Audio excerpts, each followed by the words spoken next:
Shalom, Jemaat GBI Grand Tuparev yang dikasihi Tuhan. Apa kabar? Saya percaya saudara dalam keadaan baik dan sehat semua. Amin. Baik, hari ini kita memasuki kembali firman Tuhan, pengajaran firman Tuhan. Tapi sebelumnya kita masuk dalam doa dulu. Mari kita satukan hati dalam doa.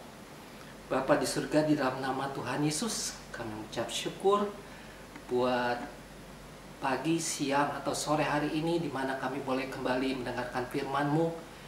Mari Bapa berbicara buat setiap kami, nyatakan isi hati-Mu, ajar kami untuk mengerti setiap kebenaran firman-Mu yang hamba-Mu sampaikan, sehingga setiap kami boleh mengerti dan menjadi pelaku firman-Mu. Di dalam nama Tuhan Yesus kami mengucap syukur. Haleluya, amin. Halo saudara dikasih Tuhan. Hari ini saya mau sampaikan firman Tuhan dengan judul Selaras dengan Kebiasaan Baru. Saudara terkasih, beberapa negara di dunia saat ini sudah melepaskan kebijakan lockdown mereka. Tapi di negara kita juga ada sebagian yang sudah juga melonggarkan yang namanya PSBB, dan ada juga beberapa kota yang sudah memasuki masa transisi untuk memasuki masa baru, yaitu kebiasaan baru atau yang disebut dengan new normal. Bukan berarti virus COVID-19 sudah berlalu, tapi artinya kita tetap waspada dengan adanya COVID-19 tersebut, karena masih ada. Kenapa pemerintah masukin masa transisi, dan ada sebagian juga yang sudah mau masuk ke new normal atau kebiasaan baru, karena keadaan ekonomi yang mulai merosot, perdagangan yang sepi, daya beli masyarakat juga yang semakin menurun, dan seterusnya. Artinya virus masih ada di antara kita, dan kita harus tetap waspada, saudara. Bapak Presiden Jokowi sendiri bilang bahwa kita hidup saat ini berdampingan dengan virus corona. Jadi bukan berarti kita harus bergaul dengan virus corona, tapi kita tetap waspada, karena virus itu masih ada di sekitar kita, dan kita harus tetap berjaga-jaga seperti itu. Dan kita lihat bahwa di dalam berita yang kita nonton di televisi atau berita yang di internet, diberitakan bahwa hampir 2.000 orang menjadi korbannya sampai hari ini, dan lebih dari 32.000 orang yang terjangkit secara positif COVID-19 ini. Itu terjadi di Indonesia, belum lagi yang ada di seluruh dunia. Ngomong-ngomong soal atau bicara soal new normal atau kebiasaan baru, semua kegiatan, usaha, pendidikan, bahkan ibadah juga punya kebiasaan yang baru nantinya. Dengan protokol yang kesehatan yang ketat, nanti kemana-mana kita harus tetap pakai masker, kita harus rajin-rajin cuci tangan, mungkin juga kita pakai face shield itu untuk penutup wajah. Juga kita harus sering-sering pakai hand sanitizer, dan juga jarak tetap terjaga gitu ya. Berpengaruh juga kepada kapasitas mobil, kendaraan yang kita pakai, mungkin kita pakai kendaraan umum seperti itu. Nantinya ada pembatasan jumlah kapasitas kendaraan, yang tadinya harus sekian, sekarang harus cuma setengahnya atau 50%. Nah, seperti itu. Dan kita melihat juga banyak sekali orang-orang yang dulu-dulunya senang dengan kebebasan yang begitu banyak, kemudian mereka mulai mengeluh. Dulunya bisa senang-senang, pergi kemana aja tanpa dibatasi, kongko-kongko, hangout, dan sebagainya, bisa kemanapun, siapapun, jumlah berapapun bisa ketemu dimanapun bisa. Seperti itu sekarang mulai dibatasi, dan mereka mulai mengeluh.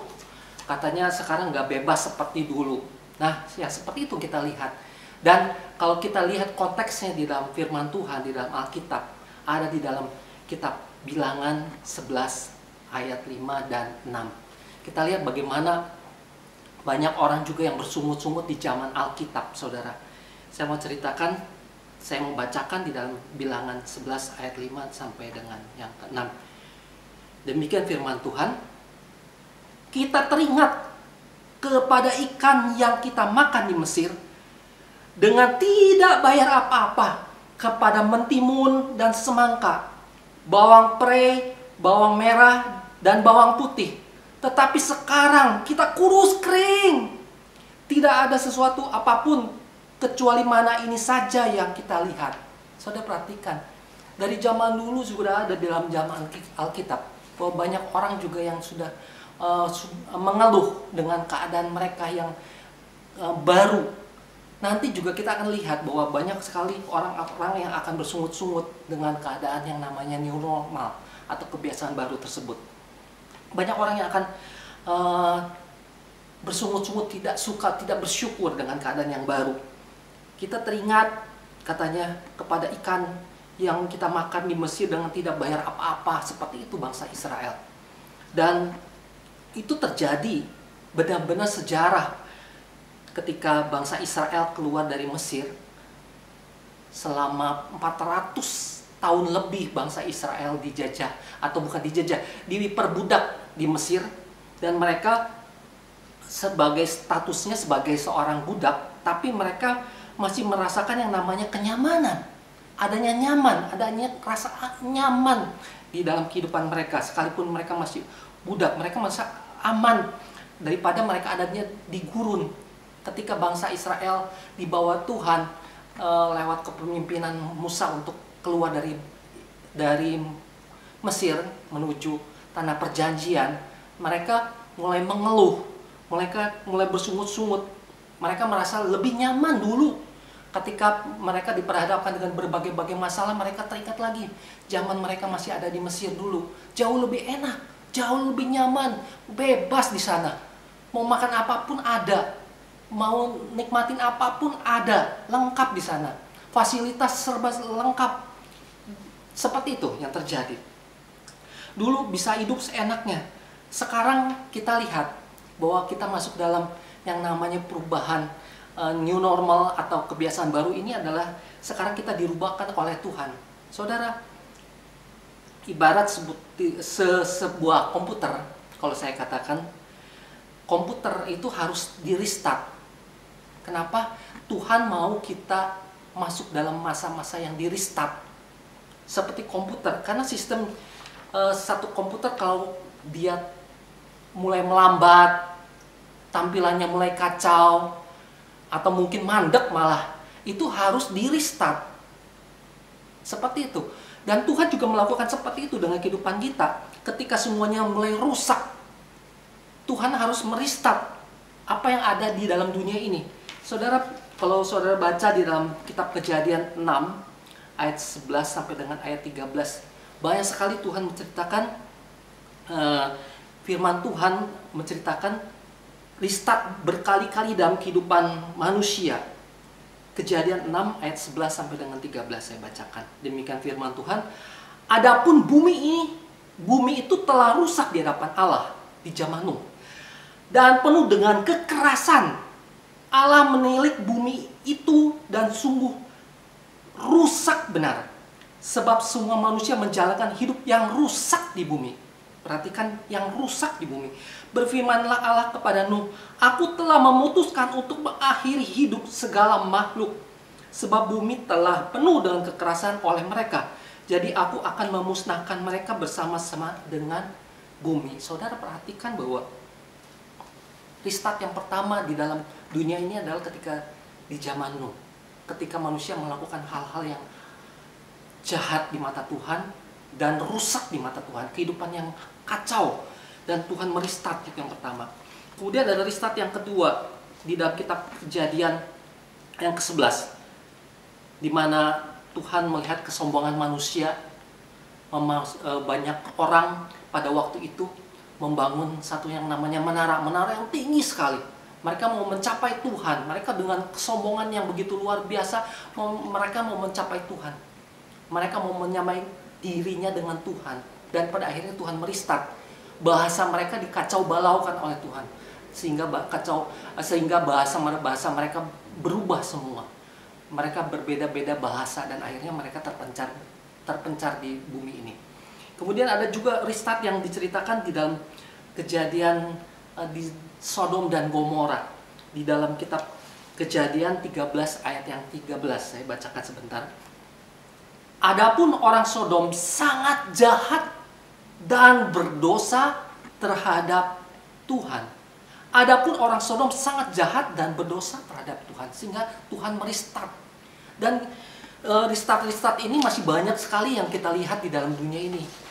Dan menurut sejarah ada setiap 100 tahun sekali ketika Tuhan merestart adalah Tuhan izinkan restart itu terjadi ketika wabah penyakit ini, penyakit itu terjadi dalam dunia ini, sehingga manusia mau nggak mau harus mengikuti hal-hal yang baru, sesuatu yang baru yang dirubahkan oleh Tuhan dengan cara perubahan baru ini. Dan itu terjadi secara 100 tahun sekali. Kalau kita perhatikan kondisi sekarang ini, sungguh benar bahwa kejahatan di dunia ini sudah sebegitu banyak, saudara. Kalau kita lihat banyak orang yang hidupnya rusak saat ini. Kejahatan dengan senjata api, dengan kekerasan, dengan pembunuhan, kejahatan-kejahatan yang sifatnya seksual, LGBT yang meluas di mana-mana, di segala kegiatan ada seperti itu. Kejahatan-kejahatan yang menggunakan teknologi komputer, ada pembajakan dengan sistem komputer dan seterusnya, itu benar-benar rusak. Adalah satu kewajaran kalau kita lihat bahwa Tuhan kemudian harus merestart dunia ini. Saudara, saya mau bacakan kembali Bilangan 11 ayat yang keempat untuk menguatkan firman Tuhan pada pagi atau siang atau sore hari ini. Orang-orang bajingan yang ada di antara mereka kemasukan nafsu rakus, dan orang Israel menangislah pula serta berkata, siapakah yang akan memberi kita makan daging? Saudara perhatikan bahwa benar, dunia pada waktu di zaman bangsa Israel keluar dari Mesir itu dikatakan mereka orang-orang yang begitu nggak puas dengan keadaan mereka. Mereka bersungut-sungut, mereka marah seperti itu. Dan saudara, kata bajingan itu di dalam kitab King James itu diterjemahkan sebagai mix, M-I-X-T, multitude. Artinya tidak murni. Tidak murni, atau di dalam versi mudah yang dibaca, VMD, versi mudah dibaca itu adalah diterjemahkan demikian. Orang-orang asing yang gabung dengan orang Israel membuktikan ketidakmurnian hati dan bangsa. Itu artinya sama dengan dosa. Saudara perhatikan bahwa yang keluar dari Mesir bersama-sama dengan orang Israel itu bukan cuma orang-orang Israel, tapi orang-orang Israel yang jumlahnya dikatakan ada 2 juta orang yang keluar dari Mesir menuju tanah Kanaan lewat padang gurun itu. 600.000 laki-laki, belum termasuk perempuan dan anak-anak. Itu bukan hanya orang-orang Israel, tapi mereka bercampur. Ada beberapa bangsa lain, suku-suku bangsa yang lain. Nah, yang disebut dengan mix multitude adalah percampuran bangsa-bangsa pada waktu itu. Memang paling banyak adalah bangsa Israel, tapi bangsa Israel itu tercampur dengan bangsa-bangsa yang lain juga. Makanya dikatakan multitude. Dan percampuran ini tidak membuat bangsa Israel menjadi murni, sehingga mereka tidak murni ini digambarkan sebagai dosa. Seperti itu. Orang-orang asing yang gabung dengan orang Israel membuktikan ketidakmurnian atau sama dengan dosa, saudara. Saudara, Mesir, tempat di mana mereka menikmati kenyamanan dulu itu, Mesir itu digambarkan juga sebagai dosa. Karena Mesir itu artinya hitam. Hitam menggambarkan dosa. Dulunya dosa, mereka kemudian dipanggil Tuhan untuk masuk ke dalam tanah perjanjian, tanah yang penuh berkat nantinya. Tapi dalam tengah-tengah perjalanan mereka bercampur dengan orang-orang yang sebenarnya bercampur dari Mesir sana. Di tanah padang gurun itu juga masih terjadi yang namanya dosa. Percampuran mereka tidak murni, tidak tulus. Kemurnian itu tidak ada karena mereka bercampur. Itu sama dengan dosa. Dan ini harus karakter mereka dibentuk. Sehingga yang namanya new normal atau kebiasaan baru adalah sebenarnya untuk kebaikan kita sendiri sebenarnya. Kebaikan manusia sendiri. Saudara, new normal ini harus ada campur tangan Tuhan. Seperti firman Tuhan katakan selalu di dalam yang saya bacakan tadi, berkali-kali Tuhan meristat bumi. Itu yang namanya pengaturan Tuhan. Tuhan buat semua masuk ke dalam masa-masa yang baru setelah restart itu. Dan mereka harus masuk dalam perubahan yang Tuhan buat, dan kita harus masuk dalam keselarasan yang sudah Tuhan buat juga, supaya hari-hari ini kita masuk dalam keselarasan. Jadi kita harus masuk ke dalam aturan-aturan yang Tuhan buat lewat pemerintah kita. Yang tadinya mungkin kita lihat banyak orang-orang yang hidupnya kacau balau, rusak, yang tadinya hidupnya tidak mengenal Tuhan, sekarang harus mengenal Tuhan, siapakah Tuhan kita. Mungkin anak-anak Tuhan yang tadinya hidup malas-malasan, ibadahnya ogah-ogahan, sekarang harus kembali untuk mencari Tuhan dan kebenarannya. Dan kita lihat bahwa seorang pengkhotbah juga harus berubah. Harus berubah. Tadinya bisa berkhotbah di gereja, di gedung gereja, sekarang harus berkhotbah seperti sekarang saat ini saya harus berkhotbah di depan kamera. Ini adalah sesuatu yang sulit buat saya. Karena melihat kamera, berhadapan dengan kamera, saya tidak bisa melihat bagaimana respon seorang jemaat. Jemaat-jemaat berespon ketika saya berkhotbah seperti itu. Dan harus seperti ini. Pengkhotbah juga harus melakukan perubahan, harus menjalani perubahan new normal ini. Saudara terkasih dalam Tuhan, puji Tuhannya bahwa new normal atau kebiasaan baru ini, di dalam menghadapi new normal ini, seperti halnya dengan bangsa Israel keluar dari Mesir, mereka bukan cuma sekedar dilepas jalan sendiri, tapi Tuhan bekali dengan 4 hal yang penting, 4 bekal yang Tuhan sertakan di dalam perjalanan mereka menuju tanah perjanjian. Nah, ini akan kita bahas bersama. Yang pertama, bekal yang pertama adalah tongkat Musa. Di dalam Keluaran 4 ayat 1 sampai dengan ayatnya yang kelima, bagaimana Tuhan menggambarkan tongkat itu sangat berguna. Musa menggunakan tongkat.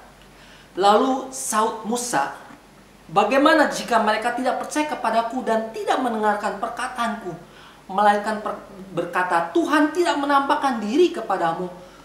Tuhan berfirman kepadanya, apakah yang di tanganmu itu? Jawab Musa, tongkat. Firman Tuhan, lemparkan itu ke tanah.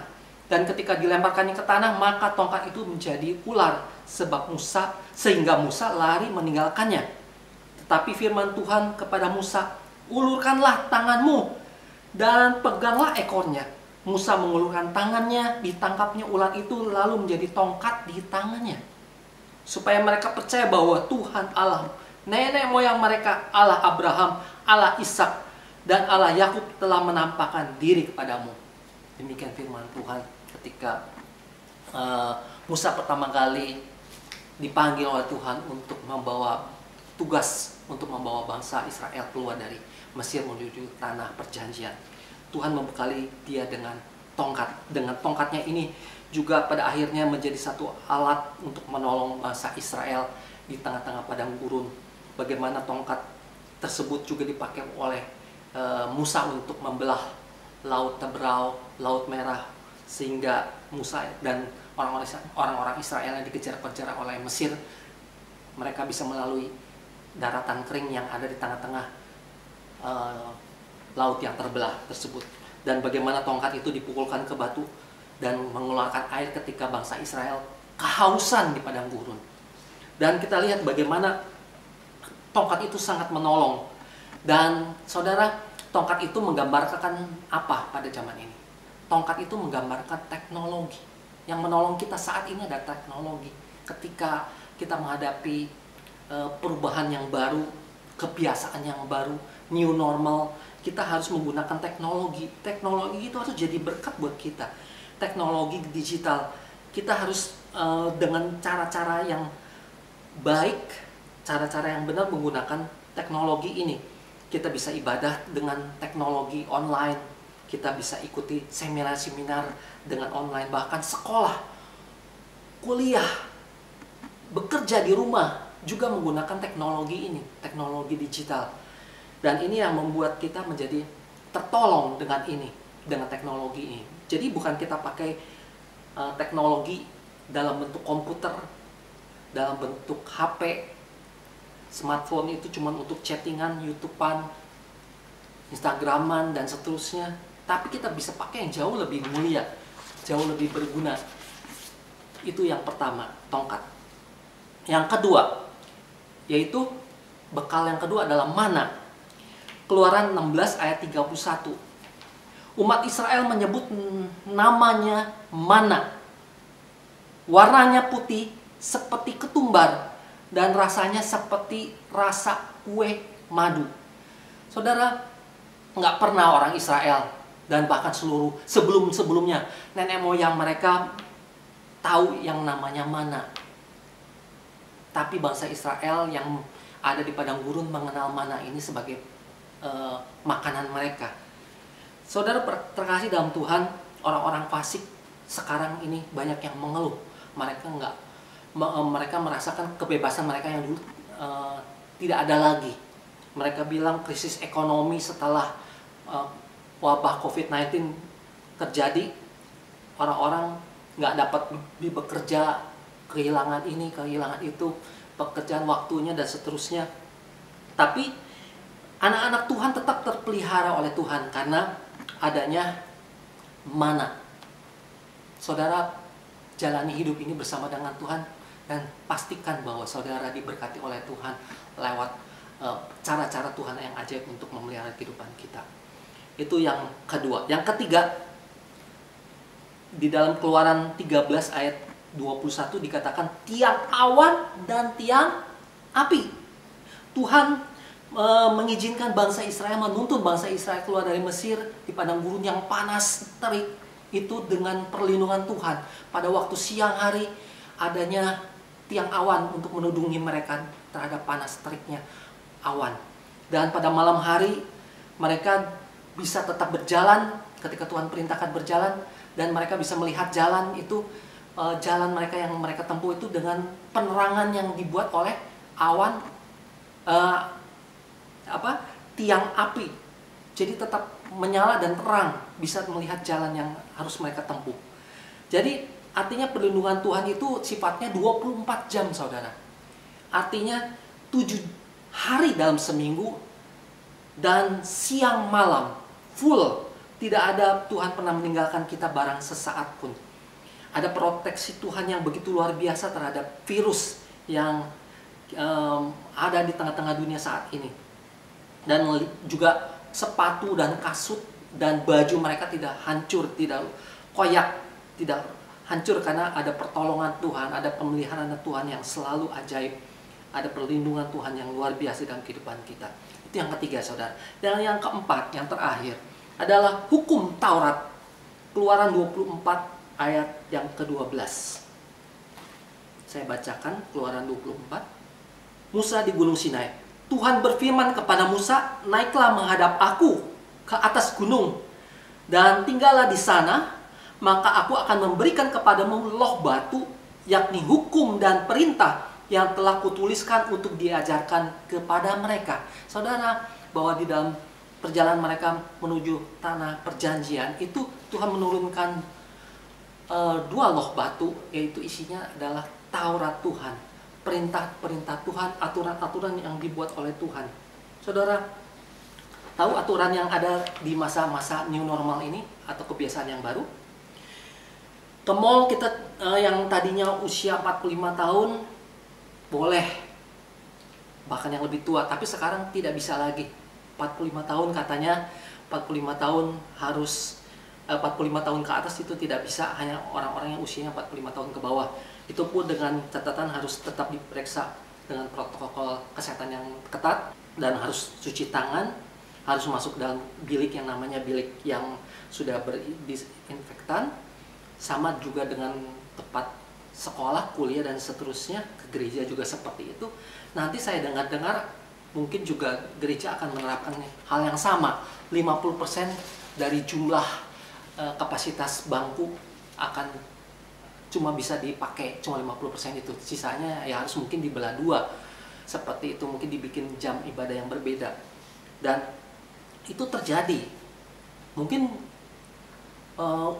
dengar-dengar ada usia 60 tahun ke atas tidak boleh bergereja dan harus di rumah saja menggunakan fasilitas ibadah online dan seterusnya dan seterusnya. Saudara, bahwa aturan di dalam firman Tuhan pun ada, sama seperti kitab Kejadian 2 ayat 16 sampai dengan 17, di mana Taman Eden ketika Adam dan Hawa hidup, Tuhan juga membuat peraturan-peraturan yang ketat di sana. Buah-buah yang ada di Taman Eden semua boleh dimakan, kecuali satu yang ada di tengah-tengah. Itu pohon pengetahuan yang baik dan yang jahat, jangan dimakan. Buahnya juga jangan dimakan. Kalau dimakan juga pastilah engkau akan mati. Itu adalah aturan yang dibuat oleh firman Tuhan. Untuk kepentingan siapa? Bukan untuk kepentingan Tuhan, tapi untuk kepentingan kita sendiri, saudara. Orang-orang yang tidak bisa bertahan hidup di dalam masa-masa yang seperti nanti akan kita jalani, kebiasaan baru, itu adalah orang-orang yang tidak bisa mengikuti dan yang hanya kerjanya bersungut-sungut dan bisanya hanya melanggar aturan-aturan yang bersungut-sungut, yang maunya kumpul-kumpul dan melakukan dosa lagi, yang akan tidak bisa bertahan hidup. Sedangkan orang-orang yang bisa bertahan hidup itu seperti apa? Mereka adalah orang-orang yang bisa menerima keadaan, kebiasaan yang baru, ikut aturan yang baru, mengucap syukur, bisa berhemat, menggunakan berkat yang sudah ada yang mereka terima, dan hidup dengan kebijakan ekonomi dan bisa berhemat seperti itu, menggunakan berkat-berkat Tuhan secara bijak. Dan itu yang saya boleh sampaikan pada pagi, siang, sore hari ini. Jadi ada 4 yang Tuhan bekali selama kita hidup di dalam kebiasaan yang baru. Yang pertama adalah tongkat Musa yang menggambarkan penyataan Tuhan. Yang kedua adalah mana, yaitu pemeliharaan Tuhan yang ajaib dalam kehidupan kita. Yang ketiga adalah tiang awan dan tiang api, perlindungan Tuhan. Yang keempat adalah hukum Taurat, aturan-aturan yang sudah dibuat oleh pemerintah yang menjadi wakil daripada Tuhan. Saudara, demikian firman Tuhan, saya tidak panjangkan lebarkan lagi. Semoga saudara tetap terpelihara sempurna sampai